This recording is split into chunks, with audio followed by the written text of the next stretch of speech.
किसी भी समाज और परिवार में शादी एक महत्वपूर्ण जो रस्म होती है वो निभाई जाती है।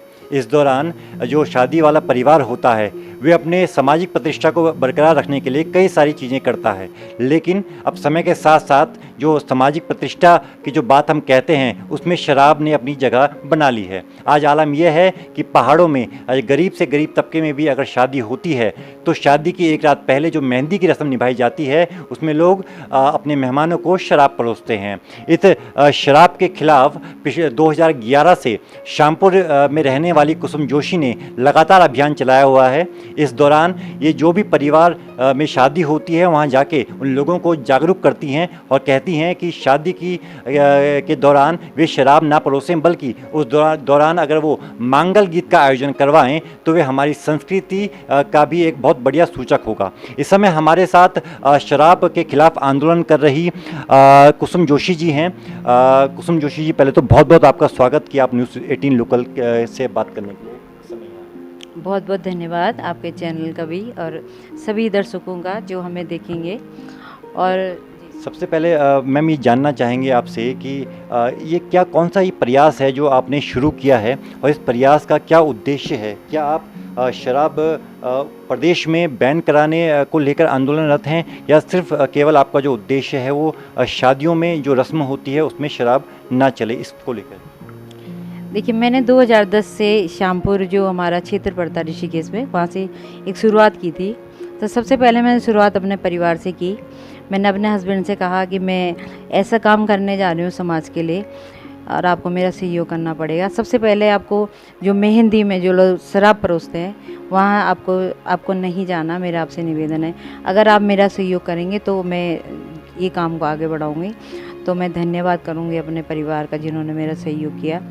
और फिर मैंने इस गांव से एक बहुत सारी महिलाओं की एक टीम बना के मैं गांव के घर घर में गई जहाँ पे शादियाँ थी और मैंने हाथ जोड़ के मैंने लोगों से निवेदन किया कि शादी एक संस्कार होता है। आप नए बच्चों की शादी में आप शराब की जगह आप संस्कार परोसिए और आप मांगल गीत करें। हमारी पहाड़ की परंपरा है, जो हमारी पौराणिक परंपरा है। दूसरा, हमारे ढोल दमाव होते थे हमारे पहाड़ में, उनको बुलाएं और अपने जो हमारी पौराणिक चीज़ें हैं उनको आगे बढ़ाएं, क्योंकि शराब पिलाने से किसी का भला नहीं होता।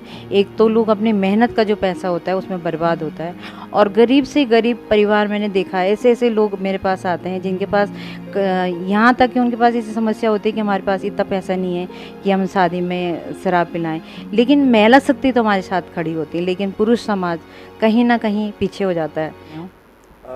क्योंकि कुसुम जी, आपने बहुत अच्छी बात कही कि आप शादियों में जाके इस बात को कहती हैं कि शराब नहीं संस्कार परोसें, लेकिन क्योंकि कई बार इस तरीके से भी लोग आपके सामने आते होंगे और कहते होंगे कि जो शादी है वो हर किसी का एक निजी निर्णय होता है, एक पारिवारिक समारोह होता है।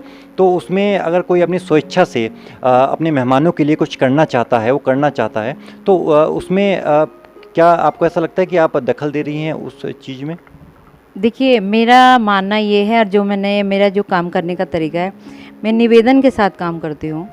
और मुझे लगता है कि जो हाथ जोड़ने से जो काम होता है वो अगर हम किसी को बोलेंगे कि हमारी बात ज़बरदस्ती माने तो हम डंडे लगे किसी के पीछे नहीं जा सकते। तो मेरा मानना ये होती है, मैं निवेदन के साथ लोगों से मैंने प्रार्थना की है कि ये चीज़ गलत है और आप तो कर दोगे, आपके पास पैसा है, लेकिन ऐसा भी तो व्यक्ति है, क्योंकि जब हम समाज के बीच में जाते हैं तो बहुत सारे लोग बोलते हैं कि हमारी मजबूरियाँ होती हैं, क्योंकि हमने अगले का पी रखा तो हमें भी पिलानी पड़ेगी, तो हम क्यों इस परंपराओं को शुरू करें। तो ऐसा नहीं है, अच्छे लोग हैं समाज में जो लोग सहयोग करते हैं पूर्ण रूप से। मैं आपको बताऊँगी, आज तो स्थिति मेरे पास इतनी अच्छी है कि 6 महीना पहले, साल भर पहले लोग बोलते हैं कि हमारी नशा मुक्त शादी है और आपको हमारे फंक्शन में आना। तो बहुत खुशी होती है मुझे इस बात को लेके। और लगातार जब प्रयास करते हैं, जो अगर बच्चा स्कूल जाएगा तो वो पास तो होगा ही। अच्छा, किस तरीके से आप लोगों को घर घर जाके जागरूक करती हैं? किस तरीके से आप उनको समझाती हैं, निवेदन करती हैं? और किस तरीके से आपने बताया कुछ समय पहले कि शादियों के कार्डों में भी आप उन लोगों के स्लोगन लिखवाती हैं, क्या वो स्लोगन रहते हैं? जी, शुरुआती दौर में तो काफ़ी दिक्कत हुई हमें, लेकिन धीरे धीरे जब लोगों को समझ में आई ये बात और लगातार जागरूकता अभियान चलाया घर घर में जाके, तो तब कोई दिक्कत नहीं हुई है। उसके बाद बहुत सारे लोग हैं जिन्होंने नशा मुक्त, कॉकटेल मुक्त, शराब मुक्त शादियाँ अपने कार्डों में लिखी और बहुत अच्छे अच्छे स्लोगन लोग लिखते हैं। बहुत खुशी होती है मुझे जब बाद में लोग फ़ोटो भेजते हैं, ये पहले मुझे फ़ोटो भेजते हैं कि हमने आपके द्वारा जो स्लोगन था वो लिखा हमने। और अभी 3-4 शादियाँ ऐसी हैं कि जिन्होंने मैंने पहले ही मुझे सूचित किया था कि आप स्लोगन भेजिए, तो मुझे भी बहुत खुशी होती है। किस किस तरीके के जो स्लोगन्स होते हैं आप देती हैं और वो लोग अपने कार्डों में छपवाते हैं? देखिए, हमारे संस्था का जो स्लोगन है वो है, आओ नशा मुक्त समाज बनाएं और अपने बच्चों की शादी में शराब नहीं संस्कार परोसे, मंगल गीतों के साथ शादी करें, ढोल दमाओं के साथ शादी करें। ये तो हमारे स्लोगन है। उसके अलावा लोग लिखते हैं नशा मुक्त शादी, कॉकटेल मुक्त शादी, और हमारे शादी में किसी तरह का शादी में बिल्कुल शराब का कोई आयोजन नहीं है। ऐसे भी एक भाई साहब से देहरादून में जिन्होंने साफ कार्ड में लिखा था कि मेरी शादी में कोई भी शराब पी के ना आए। तो निवेदन भी लिखते हैं लोग, और मेरा तो मानना यही है, मैं तो विश्वास इसी पे करती हूँ कि निवेदन के साथ अगर हम किसी काम को करते हैं तो निश्चित रूप से समाज हमारा साथ देता है। कुसुम जोशी जी ने नशा मुक्त शादी के लिए कई बार पहाड़ों में पदयात्राएं भी की हैं और इनके इस प्रयास के लिए कई मुख्यमंत्रियों द्वारा इनको सम्मानित भी किया गया है। लेकिन हम ये भी जानना चाहेंगे कुसुम जी कि जो आपने अभियान छेड़ा है, लगभग इस अभियान को आज 10 से 11 साल होने जा रहे हैं, कि आपको समाज में जो आप संदेश देना चाह रही थी, कितना असर उसका दिख रहा है, कि क्या कुछ बदलाव की आहट जो है वो आपको सुनाई दे रही है? बहुत अच्छा सवाल है आपका। देखिए, अच्छे काम में तो बहुत वक्त लगता है और आप समझ सकते हैं, और मैं एक महिला होने के नाते, और इस काम में जल्दी से कोई साथ भी नहीं देता है, लेकिन भगवान के घर सत्य की हमेशा जीत होती है। ऐसा नहीं है, बहुत खुशी होती है मुझे जब लोग मुझे बुलाते हैं और मैं शादी समारोह में जाके, जहाँ पे शादी का पंडाल होता है, वहीं पे उनको सम्मान पत्र देती हूँ, एक शॉल देते हैं, एक पर्यावरण संवर्धन के लिए एक पौधा देते हैं। और जब लोग बाद में हमको फलदार पौधे की फ़ोटो भेजते हैं, मुझे बहुत खुशी मिलती है उस बात को लेके। तो बस वही खुशी मेरे लिए बहुत बड़ी उपलब्धि है कि 100 परिवारों में, 200 परिवारों में अगर 4 लोग भी हमारी बात सुनते हैं या मानते हैं, तो इससे बड़ा उपलब्धि और इससे बड़ी मेरे लिए सम्मान और इससे बड़ी चीज़ मेरे लिए कोई हो ही नहीं सकती। एक महिला होने, एक आंदोलनकारी हम कह दें या एक समाज सेविका हम इनको कहें, कि जो कभी कभी जो शराब के ठेके खुलते हैं गंगा किनारे, उनके लिए आंदोलन भी करती आई हैं कुसुम जोशी जी। और साथ ही साथ जिस तरीके से ये संस्कार परोसने की बात कर रही हैं, एक समाज सेविका के रूप में भी इन्होंने अपनी पहचान बनाई है। इन सब के बीच मैडम, आप क्योंकि एक परिवार आपका है, बच्चे आपके हैं, उनके लिए किस तरीके से आप समय निकालती हैं? क्या कभी उनको कोई शिकायत होती है? देखिए, अगर मन में विश्वास हो तो ऐसे दुनिया कोई काम नहीं है जो होता नहीं है, लेकिन काम करना आपके अंदर लगन होनी चाहिए और इच्छा शक्ति होनी चाहिए, त्याग होना चाहिए, और बाकी करने वाला ऊपर वाला है। सहयोग पूरा परिवार करता है मेरा। कहीं भी जाती हूँ, मेरे हस्बैंड साथ में जाते, कभी बच्चा जाता है साथ में, तो लगभग हो जाता है। बस करने वाला हमारे मन में अगर ध्येय है कि हमने करना है, तो दुनिया की कोई ताकत नहीं है जो हमें रोक सके।